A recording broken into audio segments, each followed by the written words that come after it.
Hey there everyone, it's MisterStubstep, and today I'm going to be doing the second half of a Scarlet and Violet base booster box. If you haven't seen the first part, I recommend watching the first part, but if you don't got time for that, I will have chapters down below and you can skip right to the ending and see all the pull rates, but it is fun to go on the journey together as well, so, you know, whatever you have time for. I completely understand if you don't have time to watch a whole booster box opening.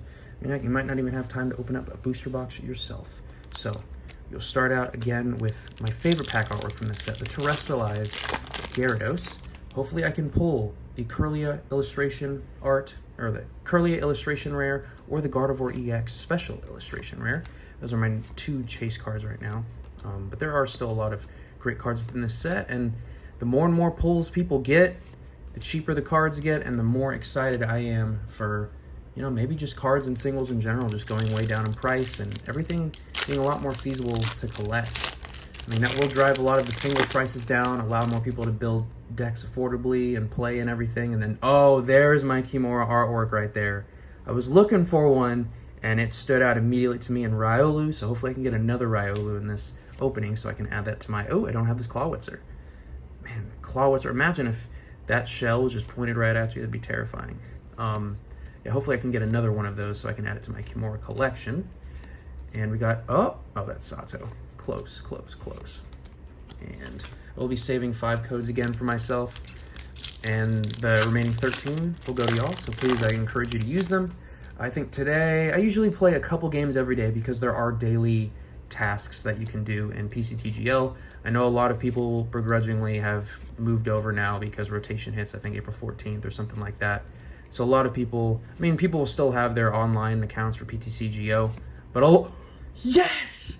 Let's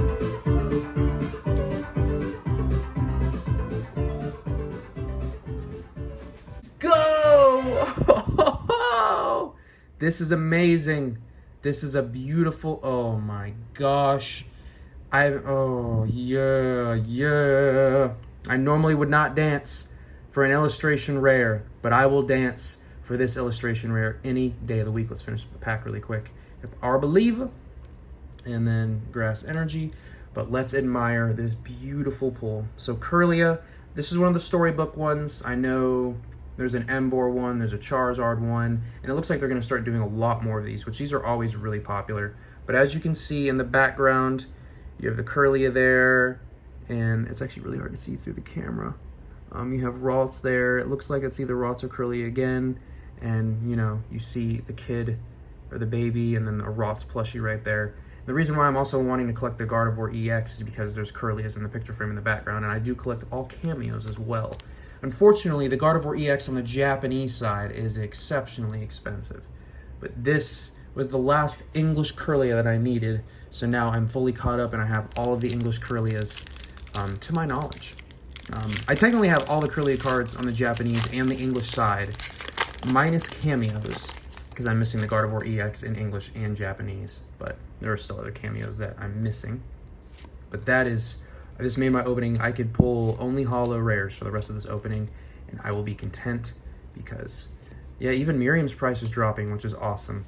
And we have another Armor Rouge, which I did pull that oh, dang it. Okay, I accidentally gave that code away. I still need to get myself two. I'm all over the place. I'm so flustered after pulling that Curlia. Curlia sitting in the box. That's all Curlia wanted. Curlia just wanted to be part of the fun. You know, like when you have an animal, like a cat or a dog or something, and they just want to like be near you, so they'll like do anything, like hop on your laptop or get like right underneath you or hop in your lap or something. You're like, what are you doing? And they just want to be there. So I'm glad Curlia is able to be there for us and give us that luck. Got the Rev Room again. All right, one more code for myself. But yeah, once again, let me know how you guys have been doing. I've been doing all right. It's finally starting to kind of warm up outside, but it's been super windy, and then random storms will come in and like borderline flash flooding, and then my allergies are really bad, and spring is upon us, hopefully. Oh yeah, this was the other Kimura artwork. I don't know why I forgot about this one. I've already pulled multiple copies of that Spirit Team though, which is nice. So, oh, yeah.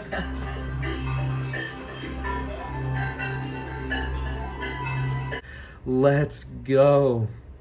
So I have one for my Curlia binder. Now I have one for the actual binder set that I'm collecting, which is beautiful.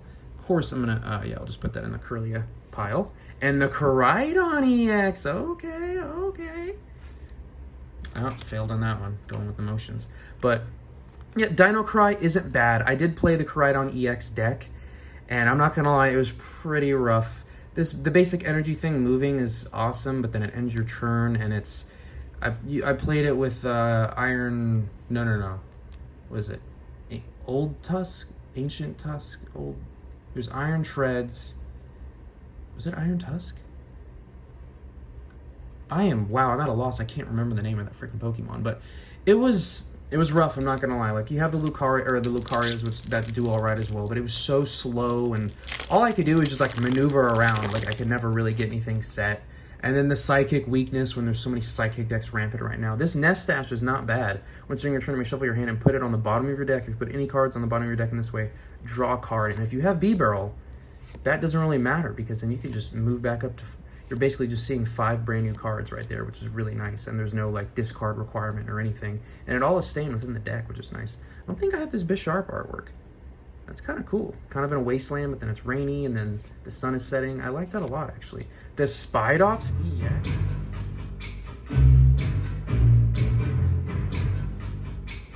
EX. Ultra rare? Okay. So now I have this one and the special illustration rare, which is interesting. This is kind of ugly. I'm not gonna lie. Anytime they do like similar colors to the background to the Pokemon itself. Trap Terror, your opponent's active retreat cost is 1 more. And then this attack does 30 more damage for each retreat or like energy in your opponent's active retreat cost. I guess that's okay. Okay, now the codes are complete. All right, so we're starting off way hotter on this side of the box, which I'm very pleased about. So that's good. I think the only good move in the game that Spidops EX has is that first impression, which can be decent at times, I guess. And then today, so once again, I play a couple packs, or I play a couple matches every day on PCTGL. It's just like a daily thing. And I was playing the Luna Rock deck today. Ooh, another one of those good Klefkis. And the Luna Rock deck essentially is you get, you know, Lunatones on your board, Soul Rocks on your board, potentially a Radiant Greninja, and then Mewtwo, V and V-Star are alternate attackers as well, and like the base deck that they give you for free. That's all I was using. I didn't make any adjustments to it.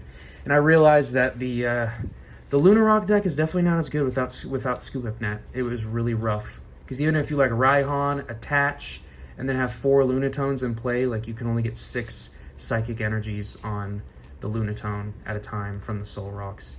So it just... Ooh. Alamamola. I love that artwork. And the Dondozo again. We're getting a bunch of Dondozos. Yeah, the holo rare prices are about to be just as cheap as the freaking commons and uncommons and stuff. But yeah, so played that deck. I actually ended up winning against a Mew. I feel like they had opportunities to win a few times and they just kept throwing, and I was like, okay, I guess I'll keep chilling. Because I mean, if you keep attacking, because why the Luna Rock deck works is because if you're facing Vs, like no one can keep up with that prize trade, because you're only giving up 1 prizers the entire time. But the Mew, I think, could have beaten me. It pulled off the brakes for some reason, and then I was able to just take off from there, and I ended up winning. And then the first match, I was just dancing around, and I just couldn't. They ended up beating me in the end. It went all the way down to we each had 1 prize left, and I had no choice but to lose. I had no like gusting or anything like that. But yeah, I think that's all that's going on in the Pokemon life. Also, when I went to that card shop, I did get a 930 count box, because I have all the cards that I currently have listed on TCG Player. It's like over 1,000. I had them in 3 separate boxes, so anytime I got orders in, I would like bring all 3 boxes to my desk and then like grab the cards from there, and it was just obnoxious. So I'm like, why don't I just get a box for all of them? Which is exactly what I did. And yeah, so now I just have 1 box for all that, and then the rest of those boxes could either be used to ship off other packages, or I can just toss them, and then they're not taking up as much space. But besides all of the Pokemon card stuff, let's see what stories I have to tell today. So I did go on a Munich beer tour. So this is going back to the Germany times. I was in Munich. We went on a beer tour. The guy that, oh my gosh, the guy that was giving us a tour, he was like something the bearded man. Dan. His name was Dan the bearded man. And he was really awesome. He was wearing like, I'm not gonna lie, he looked pretty trashy. He had like really worn lederhosen and everything. And he was wearing an anime shirt, which I thought was hilarious. And we talked anime a little bit, of course, because I'm a nerd like that. But we went to a lot of famous places around Munich and got to walk around, and actually met a lot of, you know, other people from the States and everything, which was kind of cool. And yeah, overall, the beer was good. Went to all the main places like the Hofbrauhaus and all that stuff. If I have any photos, I'll show them down below. But it was a great experience. Anytime you go on those tours, it's nice. And then towards the end, at the final place that we posted up at, you could tell he was like down to like hang more with us. But then we were also kind of like, yeah, we should probably get out of here. So overall, pretty fun. Another thing that I did that while I was over there, it was just, I think it was like an hour west of Munich. They have like the biggest Renaissance festival in Europe. And so we went to that, and I'll probably have a bunch of photos down below because I took a bunch of photos there. And it was so much fun drinking the, what was it, like beer or mead or whatever it was. It was awesome. Everyone's so dressed up, and then, you know, you get glasses to take home with you. And it was such a cool time. They had a whole show. Could barely understand a lick of the story because, of course, it was all in German. But based off of body language and just, you know, the normal tropes in storytelling, you could kind of tell what was going on. Oh, let's go. Not the Gardevoir EX I was dying for, but still, arguably, I still think Miraidon EX is slightly better in the current format, but people are saying that Gardevoir EX has, like, the most potential for the future, as, like, the most competitive card within this set. That Psychic Embrace, as often as you like during your training, may attach a basic Psychic energy from your discard pile to one of your Psychic Pokemon. If you attach energy to a Pokemon this way, put 2 damage counters on that Pokemon. You can't use this ability on a Pokemon that would be knocked out. And then Miracle Force, which isn't a bad attack. And that is just amazing. Like, you can do it to yourself. You can do it to... There's a lot of attackers that are based off of how much Psychic energy is attached. And then they even pointed that Drifloon, that if it has damage counters on it, it will do damage, which is interesting. Because then you can just attach, I think, 3 to the Drifloon, and then it's doing its max attack, and it's like a really low maintenance attacker, which is nice. But you do have to get all those energies into the discard pile. I have played the Gardevoir EX deck. I didn't make any modifications to the free one, so it was a little clunky. But overall, I can see why people like it. Oh, completing that Houndstone slot in one go. But overall, I can see it potentially having some great stuff in the future. And because I am such a huge Kirlia fan, I think when I go through all and mess around with all the decks that they got for free, I think the next deck that I'm going to try to pilot is the Gardevoir EX deck, and I'm just going to slowly modify it over time. The Regidrago deck has been awesome, but some stuff is rotated out. I might try to remake the Regidrago deck as well, but I really just want to play something new. And Gardevoir EX is the new and shiny, so that's what I'll go with. Oh, Mabostiff. Okay, I actually just fought a 7-star Mabostiff in a raid den, or raid battle, whatever it's called. Terra raid battle, there we go. Intimidating Howl. Once during your turn, you may switch out your opponent's active Pokemon to the bench. Wow. Oh, but your opponent chooses the new active Pokemon. That's super interesting. And then Wild Tackle. Okay, that's not bad. And then Quavel. Okay, so not bad overall. It's Okacheke artwork. You can see Arven standing there. Arven also actually being one of the better trainer cards now that item cards and tool cards are not the same anymore. They used to just all fall under item cards, but now they're different. So it adds like one little extra detail in there, which is interesting.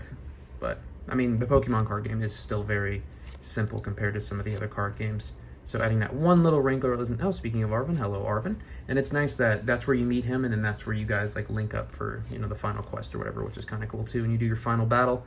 I always like, you know, that symbolicness of coming back to where you first met and everything. That's why when Nimona asked where you want to do your final battle at, I thought it would be by the beach. And then she's like, no, it's going to be in the square. And I'm like, oh, that just felt so lame. I thought we were just going to go back to the original beach where we had our first match. It would have been so cool.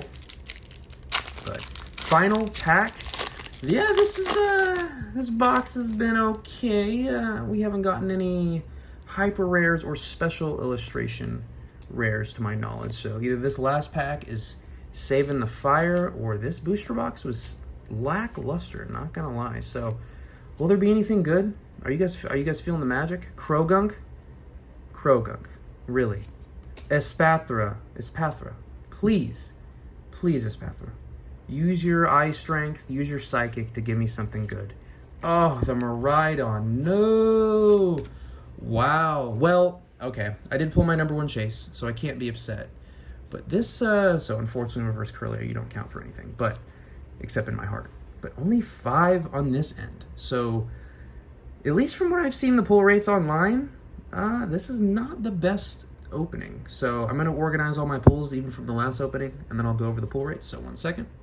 All right, so this actually might be one of the worst boxes that I've seen. Only 9 hits. So I made my estimate of 10 to 14, and I didn't even make that range. So I guess there's always going to be stuff that are outside of the medium. But 4 EXs, which, I mean, 2 of these EXs, very competitive.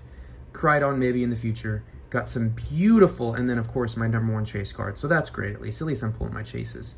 But got some really nice... I think a lot of these are better than some of the trainer gallery and stuff that we've gotten. These illustration rares are just amazing. And then a duplicate ultra rare in Team Star Grunt full art, and then the Spidox EX ultra rare. So wow, that was something else. I've had really, really good luck recently, so I can't really complain about that. But it is a little saddening to not get, at least I've seen a bunch of openings and seen a bunch of posts, and you know, you kind of have some expectation going in. But please let me know how your pull rates have been. Please let me know if you're gonna buy your chase card from this set, or if you've already pulled your chase card, if you're just gonna skip this set entirely, or you're just done for a while because you don't like Scarlet and Violet. Let me know down below. Let me know how you've been doing, and any feedback down below. Thank you so much for watching, and I'll catch y'all in the next one.